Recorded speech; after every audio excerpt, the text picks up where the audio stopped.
Hello dear student. So in the previous we have seen regarding the chromosomes, then structure of chromosome, and in the today's lecture we are going to deal with the sex chromosome. So let us recall our first points. Chromosomes, which are nothing but the filamentous bodies present in the eukaryotic nucleus. Well, the term chromosome it was coined by W Waldeyer ही term काय केलेली होती तर coin केलेली होती. त्याच्यानंतर आपण function बघितलं होतं की this is the main important organ present in the nucleus which involved in the main process to carry the hereditary material from one generation to the other generation. Other than this, it is involved in the process of mutation, in the process of variation, etc. Then we have dealt with the number of chromosomes, means the number of chromosome is fixed for the particular species साठी तो fix असलेला आपल्याला आढळून येतो. त्याच्यानंतर आपण बघितलं होतं प्लॉइडी, युप्लॉइडी, ॲन्युप्लॉइडी. त्यानंतर युप्लॉइडीचे टाइप्स बघितले होते आपण, ॲन्युप्लॉइडीचे टाइप्स बघितलेले होते आपण, आणि त्याच्यानंतर आपण स्ट्रक्चर ऑफ क्रोमोझोम बघितलेलं होतं. ज्या स्ट्रक्चरमध्ये आपल्याला काय आढळतं तर मेनली स्ट्रक्चर जे आहे it shows the regions as, म्हणजे तुम्ही जर बघितलं क्रोमोझोमची ती डायग्राम दाखवलेली होती त्याच्यामध्ये आपण बघितलेलं होतं की त्याच्यामध्ये प्रायमरी कॉन्स्ट्रिक्शन प्रेझेंट असतं, त्याच्यानंतर त्याच्यामध्ये सेकंडरी कॉन्स्ट्रिक्शन प्रेझेंट्स असतात. As a secondary constriction first which is also referred by the name as nuclear organiser असं त्याला म्हटलं जातं. त्यानंतर सेकंडरी कॉन्स्ट्रिक्शन नंबर सेकंड, त्यानंतर टिपला जो पोर्शन प्रेझेंट असतो लास्ट पोर्शन टिलोमियर असं त्याला म्हटलं जातं. आणि काही क्रोमोझोम्समध्ये आपल्याला न्यूक्लिअर ऑर्गनायझेशनच्या ठिकाणी आणखीन एक ग्लोब्युलर पोर्शन दिसतो which is referred by the name as satellite असं त्याला म्हटलं जातं. आता त्याच्यानंतर आपण क्रोमोझोमचे टाइप्स बघितलेले होते बघा. बेस्ड अपॉन प्रायमरी कॉन्स्ट्रिक्शन म्हणजे ज्याला आपण सेंट्रोमियर असं म्हणतो, ज्याच्यावरून एकूण क्रोमोझोमचे 4 टाइप्स दिलेले आहेत. तो सेंट्रोमियर कोणत्या पोझिशनला आहे ते. As per that the types are as metacentric, submetacentric, acrocentric आणि टिलोसेंट्रिक असे त्याचे टाइप्स आपण बघितलेले होते. तर आजच्या लेक्चरमध्ये आपण chromosomes related with their function sex chromosome हा आज आपण पॉईंट काय करणार आहे तर स्टडी करणार आहे. तर त्याच्या अगोदर मला तुम्हाला सांगायला आवडेल की जे क्रोमोझोम्स आहेत जसे तुम्ही टाइप्स कशावरती बघितले की क्रोमोझोम्स आपण based on the position of centromere जसे 4 टाइप्स बघितले तसेच क्रोमोझोम्स कोणते फंक्शन परफॉर्म करतात on that basis they are divided into 2 types as autosomes and that of the sex chromosomes. तर हे फंक्शन कोणते परफॉर्म करतात बॉडीमध्ये आपल्या, तर जे क्रोमोझोम्स बॉडी कॅरेक्टर काय करतात डिसाइड करतात किंवा काय करतात डिफाईन करतात, they are called as the autosomes असं त्यांना म्हटलं जातं. तर सेक्स क्रोमोझोम्स कोणाला म्हटलं जातं तर सेक्स क्रोमोझोमची डेफिनेशनच तुम्हाला सांगेल the chromosomes which are responsible or which determines for the or which are responsible for the determination of sex are known as, त्यांना काय म्हटलं जातं सेक्स क्रोमोझोम, किंवा त्याला आणखीन एक टर्म वापरली जाते they are also called as the allosomes असं त्यांना म्हटलं जातं किंवा ॲलोझोम्स असं त्यांना म्हटलं जातं. So based on the function autosomes those determine body character, म्हणजे ज्याला आपण काय म्हणतो की आपली बॉडी जी आहे मग त्याच्यामध्ये तुमचं येईल की हे म्हणजे केसांचा रंग असेल, स्किन कलर असेल, त्यानंतर शरीराची जी ठेवण असते जी आपल्याला हेरिडिटीने मिळालेली असते ते डिटरमाइन करणारे जे क्रोमोझोम्स आहेत त्यांना ऑटोझोम्स म्हणतात. Well sex chromosome means what, the chromosomes which are responsible for the determination of sex are known as sex chromosome. म्हणजे काय की जन्माला येणारं अपत्य हे बॉय असेल की गर्ल असेल, म्हणजे ते काय असेल मेल असेल की फिमेल असेल, हे जे क्रोमोझोम्स काय करतात ठरवतात किंवा जे रिस्पॉन्सिबल असतात त्यांना सेक्स क्रोमोझोम किंवा ॲलोझोम्स असं म्हटलं जातं. तर ह्युमन बॉडीमध्ये आणि काही आणखीन जे काय आहेत तर रिलेटेड विथ दॅट की अदर मॅमल्समध्ये कोण कोण आहे तर X and Y chromosomes are referred by the sex chromosomes असं त्यांना म्हटलं जातं. बघा काय सांगितलं मी की ह्युमन बॉडीमध्ये सेक्स क्रोमोझोम कोणकोणते आहेत किंवा मॅमल्समध्ये एक्स आणि वाय हे 2 सेक्स क्रोमोझोम्स असलेले आपल्याला आढळून येतात. आता हे एक्स आणि वाय क्रोमोझोम्स जे आहेत त्यांचं आपण स्ट्रक्चर बघूया इन द फॉर्म ऑफ डिफरन्शिएशनच्या स्वरूपामध्ये आपण ह्या ठिकाणी बघणार आहोत. The X chromosome and the Y chromosomes which are responsible to determine the sex of an individual. तर एक्स क्रोमोझोम पहा, या ठिकाणी स्ट्रक्चर दिलेलं आहे एक्स क्रोमोझोमचं आणि या ठिकाणी वाय क्रोमोझोमचं दिलेलं आहे. तुम्हाला बघता क्षणी दिसेल की एक्स क्रोमोझोम हा कसा आहे, लांबीने मोठा आहे आणि वाय क्रोमोझोम हा कसा आहे तर लांबीने कमी असलेला आपल्याला आढळतो. दोन्हींवरती काय प्रेझेंट आहेत, नॉन होमोलॉगस रिजन प्रेझेंट आहेत आणि त्यानंतर होमोलॉगस रिजन प्रेझेंट आहेत आणि सेंट्रोमियर हे स्ट्रक्चर त्या ठिकाणी प्रेझेंट असलेलं आपल्याला आढळतं. आता ह्याच्यामध्ये पुढे फरक काय आढळतो आपल्याला, तर पहिला मुद्दा, एक्स क्रोमोझोम कसा आहे, स्ट्रेट आहे, तर वाय क्रोमोझोम हा स्लाइटली बेंड मी ह्या ठिकाणी म्हटलेले, डायग्राममध्ये तुम्हाला तो दाखवला नाही, परंतु अकॉर्डिंग टू द पोझिशन ह्या ठिकाणी सेंट्रोमियर असतो आणि दुसरा जो आर्म असतो क्रोमॅटिडचा तो कसा असतो, थोडासा बेंट असलेला आपल्याला आढळून येतो. Hence it is slightly bent. आणि एक्स क्रोमोझोम कसा आहे तर स्ट्रेट. त्यानंतर एक्स क्रोमोझोम कसा आहे, it is a longer chromosome आणि वाय क्रोमोझोम कसा आहे, it is a shorter in length असलेला आपल्याला आढळून येतो. त्यानंतर एक्स क्रोमोझोम कसा आहे, it is metacentric because the centromere is present at the centre. हे दोन काय आहेत, जे आर्म्स आहेत क्रोमॅटिड आर्म्स, त्याच्या बरोबर सेंटरला काय प्रेझेंट आहे, ह्या ठिकाणी सेंट्रोमियर प्रेझेंट असलेला आढळून येतो. मग अशा क्रोमोझोमला आपण काय म्हणतो, मेटासेंट्रिक, ज्याच्यामुळे दोन इक्वल काय तयार होतात तर हाफ त्या ठिकाणी पार्ट पडलेले आपण आढळतो. तर वाय क्रोमोझोम हा कसा आहे, ॲक्रोसेंट्रिक. आता ॲक्रोसेंट्रिकची आपण डेफिनेशन काय बघितलेली होती की द सेंट्रोमियर इज, म्हणजे ह्या ठिकाणी जो सेंट्रोमियर प्रेझेंट आहे तो कसा आहे, it is far away from the centre. Centre ऐवजी सेंट्रोमियर कसा असतो, फार अवे किंवा लांब असतो, ज्याच्यामुळे एक आर्म कसा होतो, लांबीने मोठा होतो आणि दुसरा आर्म कसा होतो, लांबीने छोटा असलेला आपणाला तो आढळून येतो. मग वाय क्रोमोझोम कुठल्या प्रकारचा असतो, ॲक्रोसेंट्रिक. मग MCQs मध्ये तुम्हाला ह्या प्रकारचा प्रश्न विचारला जाऊ शकतो की x chromosome of a mammals तो कसा असतो, मेटासेंट्रिक, आणि वाय क्रोमोझोम हा कसा असतो, ॲक्रोसेंट्रिक असलेला आपल्याला आढळून येतो. त्यानंतरचा मुद्दा काय आहे की क्रोमोझोम्समध्ये दोन प्रकारचे मटेरियल असतात, ज्याला काय म्हटलं जातं, there are two types of materials present in the chromosomes as chromosomes consist of two types of material in them as a euchromatin आणि दुसरं आहे त्याला म्हटलं जातं हेटेरोक्रोमॅटिन मटेरियल.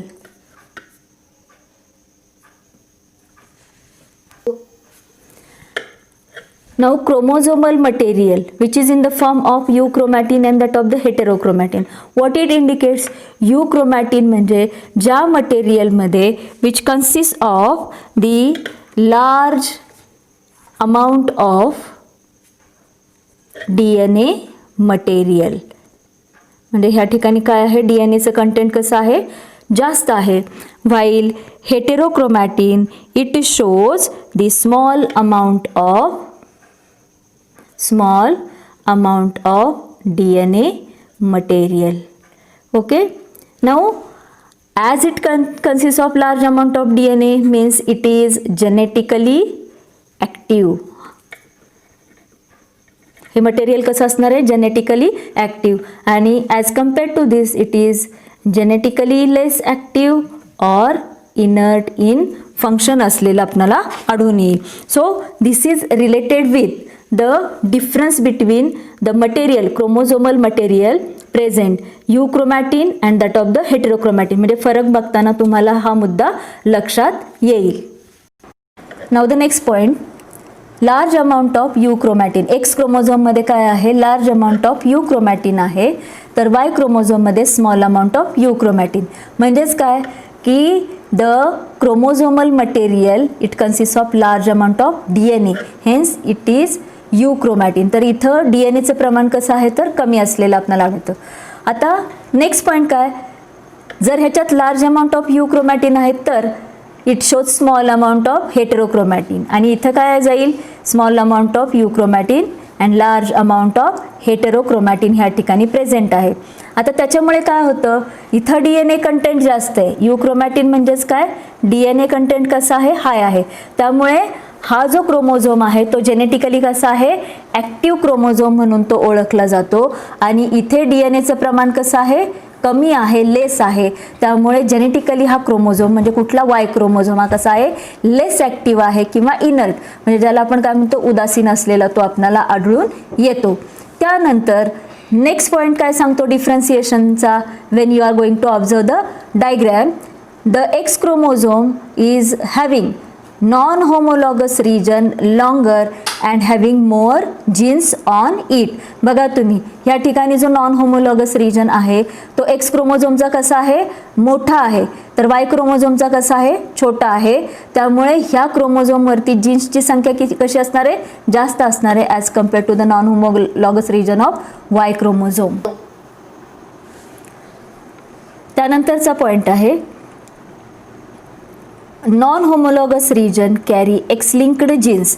म्हणजे ह्या ठिकाणी एक्सचा जो नॉन होमोलॉगस रिजन आहे त्याच्यावरती एक्स लिंक्ड जीन असतात, तर non homologous region of Y chromosome carry Y linked genes. But obvious आहे नॉन होमोलॉगस रिजन एक्स क्रोमोझोमचा एक्स लिंक्ड जीन दाखवतो, तर नॉन होमोलॉगस जीन वाय क्रोमोझोमचा वाय लिंक्ड जीन्स ह्या ठिकाणी प्रेझेंट असलेला आपल्याला आढळतो. तर हे काही ठळक फरकाचे मुद्दे ज्याच्यावरून आपण एक्स आणि वाय क्रोमोझोमचं स्ट्रक्चर काय करू शकतो, एक्सप्लेन करू शकतो. म्हणजे जरी तुम्हाला 2 मार्कांना प्रश्न विचारला गेला की describe the structure of X chromosome और वाय क्रोमोझोम, म्हणजे ह्याच्यावरून तुम्ही किंवा गिव द और compare the x and Y chromosome अशा प्रकारचा प्रश्न आला तरी तुम्ही याच्यावरून लिहू शकता.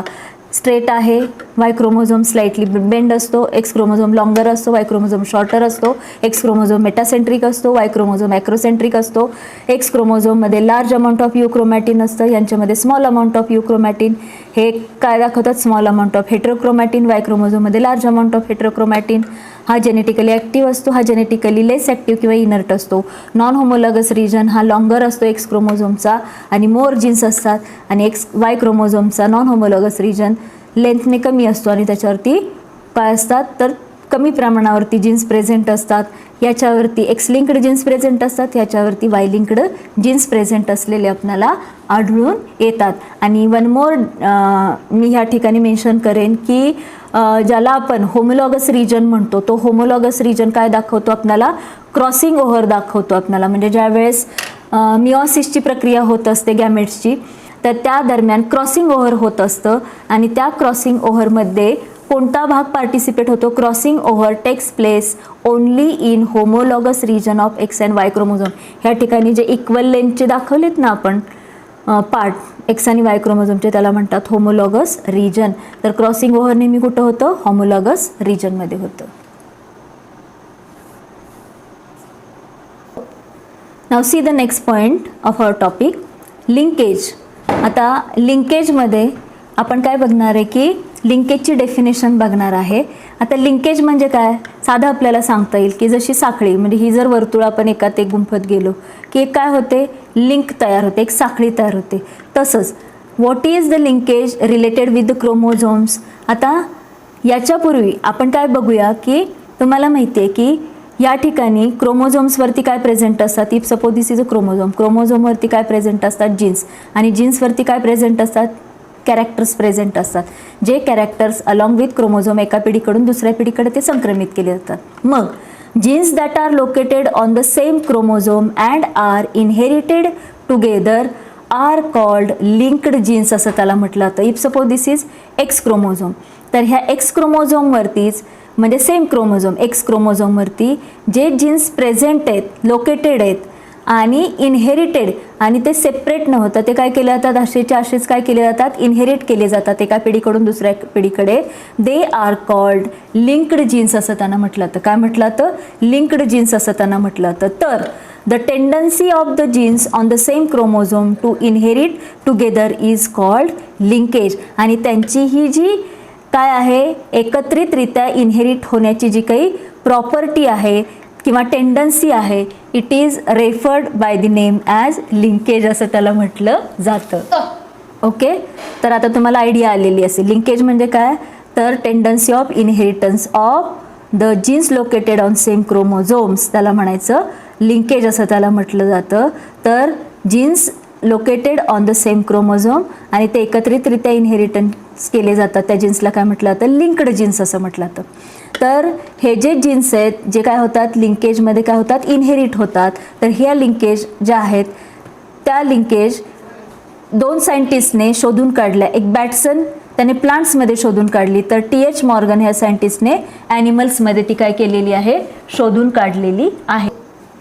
So linkage was first discovered by Batson in plants, while in animals it was discovered by TH Morgan ह्या सायंटिस्टने काय केलेली आहे ती डिस्कवर केलेली आहे. तर यानंतर आपण बघणार आहोत related with the kinds of linkage, लिंकेजचे प्रकार. तर लिंकेज ह्या दोन प्रकारचे असतात. एक पहिला टाईप कंप्लीट लिंकेज आणि दुसरा टाईप इनकम्प्लीट लिंकेज.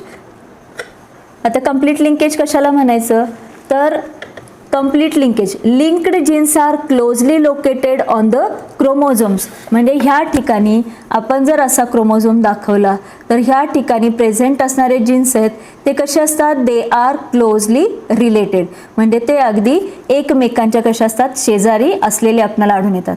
तर इनकम्प्लीट लिंकेजमध्ये कसे आहेत, the chromosomes show the genes which are located distantly, म्हणजे एकमेकांपासून ते कसे असतात, लांब लांब असलेले आपल्याला आढळून येतात. मग during the process of inheritance they do not get separated, but obvious आहे क्लोजली रिलेटेड आहेत, त्यामुळे ज्या वेळेस ते काय होतात, इनहेरिट होतात त्यावेळेस ते सेपरेट होत नाही. इथं मात्र काय आहे, they have chances of separation. कारण क्रॉसिंग ओव्हरच्या वेळेस समजा याच भागामध्ये झालं तर केवळ एकच जीन्स ह्याच्यामधून काय होणार आहे, ट्रान्समिट होणार आहे किंवा इनहेरिट होणार आहे, दुसरा होणार नाही. त्यानंतर काय सांगतोय कंप्लीट लिंकेज आपल्याला, do not allow for any crossing over. तर ह्याच्यामध्ये काय होत नाही, क्रॉसिंग ओव्हर होत नाही. या रिजनमध्ये ज्या ठिकाणी कंप्लीट लिंकेज असते त्या ठिकाणी क्रॉसिंग ओव्हर अलाउ केलं जात नाही. तर ह्या ठिकाणी मात्र काय आहे, लांब लांब आहेत जीन्स, त्यामुळे they allow for crossing over. म्हणजे ह्या ठिकाणी क्लोजली रिलेटेड जे जीन्स आहेत त्या ठिकाणी काय होत नाही, they do not allow crossing over, while these allow the process of crossing over. Next point काय सांगतो आपल्याला, आर ऑलवेज इनहेरिटेड टुगेदर. जेव्हा ते इनहेरिट होतात त्यावेळेस ते एकत्रितरित्या काय केले जातात, ट्रान्समिट केले जातात. तर यामध्ये इनकम्प्लीट लिंकेजमध्ये दे नेव्हर इनहेरिट टुगेदर, एकत्रितरित्या ते इनहेरिट होत नाहीत. Thus parental traits are inherited in offsprings. म्हणजे ह्या ठिकाणी काय होतं, जर पॅरेंटमध्ये क्लोजली रिलेटेड जे जीन्स आहेत ते विदाऊट सेपरेशन डायरेक्ट काय होतात, आपल्या ऑफस्प्रिंगमध्ये, पॅरेंटमधून ते ऑफस्प्रिंगमध्ये काय होतात, ट्रान्समिट होतात. तर ह्या ठिकाणी there as crossing over takes place new traits occur in offspring. मात्र इथे काय चान्सेस राहणार आहेत, as the genes are located far away from each other, आणि ह्या रिजनमध्ये क्रॉसिंग ओव्हर होतं. दॅट मीन्स न्यू ट्रेट्स, नवीन कॅरेक्टर्स आपल्याला काय मिळतील, ऑफस्प्रिंगमध्ये त्या ठिकाणी बघायला मिळतील. आता जर आपण कंप्लीट लिंकेज होतं ह्याची जर एक्झाम्पल बघितली तर एक्स क्रोमोझोम ऑफ ड्रॉसोफिला. तर ड्रॉसोफिला ही जी काही आहे चिलटांचा एक प्रकार आहे, माशी, चिलटांसारखी माशी, त्याच्यामधल्या मेल्समध्ये जी मेल आहे त्याच्यामध्ये तुम्हाला काय आढळतं, कंप्लीट लिंकेज आढळते. तर तुम्ही इनकम्प्लीट लिंकेजचं जर वेल अँड गुड एक्झाम्पल बघायचं झालं तर झियामेज, म्हणजे ज्याला आपण कणीस म्हणतो, तर त्या कणसामध्ये colour and shape of grain show incomplete linkage त्याच्यामध्ये बघायला मिळते. म्हणजे जर तुम्हाला या ठिकाणी बघायचं झालं तर आपण जर कणीस घेतलं तर त्या कणसामध्ये जे दाणे असतात त्यांचा कलर आणि त्या दाण्यांचा शेप जो आहे तो आपल्याला कसा दिसतो, वेगवेगळा दिसतो. बिकॉज कशामुळे, तर they allow the process of crossing over, आणि त्यांच्यामध्ये जीन्स एकत्रितरित्या काय होत नाहीत, इनहेरिट केले जात नाहीत. तर इथं मात्र काय आहे, ड्रॉसोफिलाच्या मेल्समध्ये कंप्लीट लिंकेज काय होते, ह्या ठिकाणी ट्रान्समिट झालेली आपल्याला आढळून येते. तर ते आपण काय करूयात, स्क्रीनमध्ये पण आपण पाहू शकतो. So now you are observing the example related with the complete linkage in case of drosophila males which shows the complete linkage, and the second type of linkage which is incomplete linkage related with the example Zia maize means maize which shows the incomplete link. So after understanding the definition of linkage, then the types of linkage, now the next point from our topic that is linkage groups. आता linkage groups म्हणजे काय आहे ते definition बघा. All the linked genes in a particular chromosome constitute a linkage group. म्हणजे आपण ह्या ठिकाणी काय सांगू शकतो, तर हा जर आपण क्रोमोझोम घेतला आणि ह्या क्रोमोझोमवरती प्रेझेंट असणारे जर जीन्स घेतले तर हे सगळे काय म्हटले जातात, लिंक्ड जीन्स. मग linked genes in a particular chromosome constitute काय म्हणतात त्याला, लिंकेज ग्रुप. म्हणजे ह्या ग्रुपमध्ये ती काय आहे किंवा ह्या मध्ये ते ग्रुप झालेले काय आहेत त्या ठिकाणी, तर जीन्स आहेत आणि त्याला काय म्हटलं जातं, लिंकेज ग्रुप्स असं त्याला म्हटलं जातं. The number of linkage groups of a particular species काय आहे, corresponds to its haploid number of chromosome. म्हणजे कोणत्याही स्पेसीसची जर आपल्याला लिंकेज ग्रुप सांगायचा असेल तर तो कसा आहे, it corresponds to haploid number of chromosome असं त्याला म्हटलं जातं. म्हणजे जसं आपण सांगू शकतो की ड्रॉसोफिला मेलॅनोगॅस्टरमध्ये किती लिंकेज आहेत, 4 लिंकेज ग्रुप्स आहेत. म्हणजे त्या ठिकाणी काय असणार आहे, 4 पेअर्स ऑफ क्रोमोझोम्स त्या ठिकाणी प्रेझेंट असणार आहेत. गार्डन पी मध्ये जर आपण बघायचं झालं तर त्या ठिकाणी 7 लिंकेज ग्रुप्स आहेत. म्हणजे तिथं काय असणार आहेत, 7 पेअर्स ऑफ क्रोमोझोम त्या ठिकाणी प्रेझेंट असलेले आपल्याला बघायला मिळतील. तर आपल्यामध्ये जर आपण सांगायचं झालं तर आपल्यामध्ये आपल्याला माहिती आहे की किती क्रोमोझोम प्रेझेंट असतात, total 46 number of chromosome present असतात. आणि त्याचा हॅप्लॉइड नंबर आपण किती सांगतो, the haploid number is 23 number of chromosome पैकी 22 जोड्या ह्या कशाच्या असतात, ऑटोझोम्सच्या असतात. आणि राहिलेली एक्सची जोडी असते ती कशाची असते, सेक्स क्रोमोझोमची, which may be in the form of XX किंवा ती कशी असते, XY स्वरूपामध्ये असलेली आपल्याला आढळून येते. म्हणजे इथे जर आपल्याला लिंकेज ग्रुप सांगायचे झाले तर किती असतील, तर प्रत्येक क्रोमोझोम म्हणजे इथं 22 त्या ठिकाणी काय असतील, लिंकेज ग्रुप प्रेझेंट असलेले आपल्याला बघायला मिळतील. म्हणजे काय, linkage group corresponds to the haploid number of chromosome असलेला आपल्याला बघायला मिळतो. आता त्यानंतर सेक्स लिंकेज. आता सेक्स लिंकेज म्हणजे काय आहे, द ट्रान्समिशन मीन्स इनहेरिटन्स, एका पिढीमधून दुसऱ्या पिढीकडे जाणे, of X and Y linked genes from parents to offspring is called sex linked inheritance. आपण मागे जेव्हा डिफरन्स बघितला X आणि Y क्रोमोझोमचा त्यावेळेस आपण म्हटलं की जे जीन्स कशावरती प्रेझेंट आहेत, तर रिलेटेड विथ क्रोमोझोम्स म्हणजे X वरती प्रेझेंट असणाऱ्या जीन्सला आपण म्हणतो X लिंक्ड आणि Y वरती प्रेझेंट असणाऱ्यांना Y लिंक्ड. मग त्यांचा जो इनहेरिटन्स होतो from parents to offspring is called sex linked inheritance. आता and the genes are called sex linked genes आणि ते जीन्स जे इनहेरिटन्स करतात त्यांना सेक्स लिंक्ड जीन्स असं म्हटलं जातं. दस किंवा these genes located on non-homologous region of sex chromosome but not involved in sex chromosome मध्ये ते काय होत नाहीत, इन्व्हॉल्व होत नाहीत. Now see once again the structure of sex chromosome आणि हा त्यांचा नॉन होमोलॉगस रिजन. आता आपण काय म्हटलंय की जनरली सेक्स क्रोमोझोम्स जे आहेत they involved in the determination of what, sex determine करतात. पण हे जे जीन्स नॉन होमोलॉगस रिजनवरती प्रेझेंट आहेत X आणि Y क्रोमोझोमच्या, they are not involved in sex determination म्हणजे ते सेक्स डिटर्मिनेशनमध्ये इन्व्हॉल्व होत नाहीत. तर त्यांच्याकडून दुसरेच कॅरेक्टर काय केले जातात, ट्रान्समिट केले जातात. मग सेक्स लिंकेज जी आहे ती सेक्स लिंकेज पुन्हा 2 प्रकारची येते, as a complete sex linkage and incomplete sex linkage असं त्याला म्हटलं जातं. मग आता कम्प्लीट सेक्स लिंकेज जी आहे, जी पॅरेंटकडून ऑफस्प्रिंगमध्ये किंवा जे अपत्य डिसाईड होणार आहे त्याच्यामध्ये जाणारी जी लिंकेज आहे.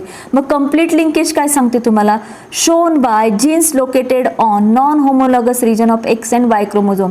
X आणि Y क्रोमोझोमच्या कशावरती प्रेझेंट आहे, ती नॉन होमोलॉगस रिजनवरती प्रेझेंट असलेली आपल्याला आढळून येते. Means shown by genes located on non homologous regions of X and Y chromosome, complete sex linkage त्या ठिकाणी प्रेझेंट येते.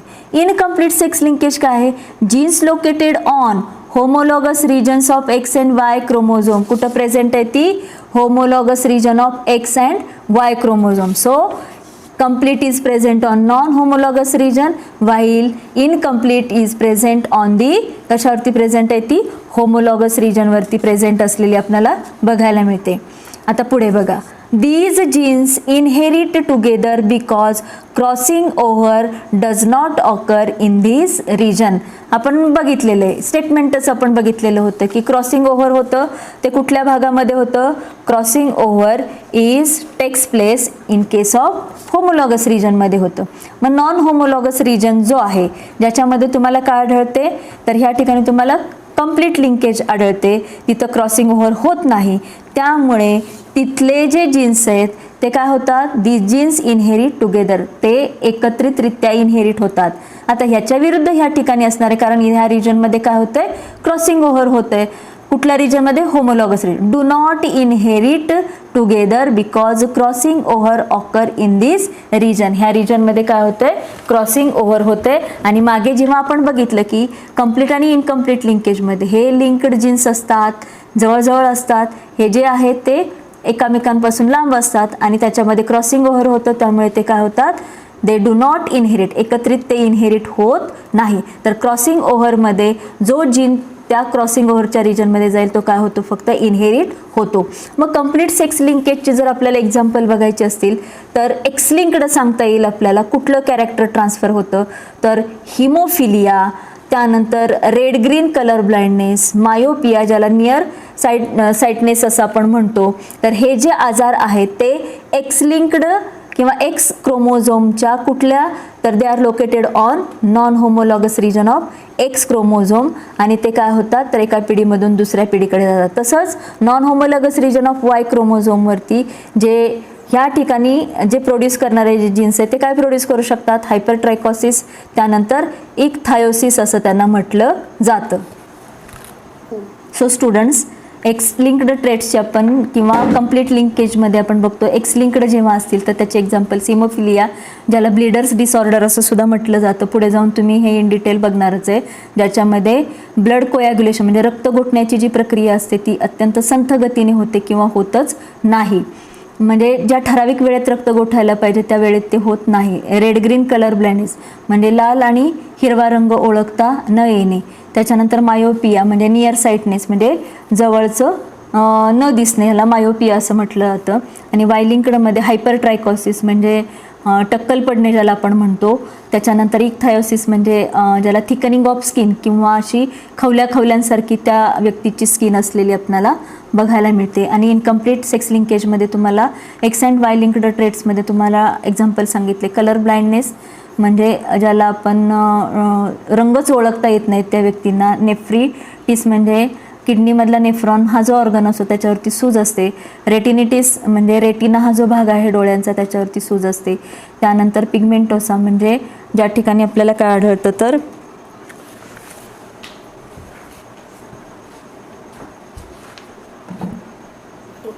अशा रीतीने इनकम्प्लीट सेक्स लिंकेजमध्ये आपण एक्झाम्पल बघितली. Colour blindness, nephritis, retinitis, pigmentosa. Retinitis पिगमेंटोसाला आपण म्हणतो की दृष्टिपटल जे आहे ते दृष्टिपटल शुभ्र म्हणजे पांढरं जे असतं त्याच्याऐवजी ते कसं असतं तर थोडंसं रंजित म्हणजे लालसर रंगाचं असलेलं ते आपल्याला बघायला मिळतं. So this is related with the linkage groups. त्यानंतर सेक्स लिंकेज आणि सेक्स लिंकेजचे हे दोन types, complete sex linkage and that of the incomplete sex linkage. And this is for about today's lecture. Thank you.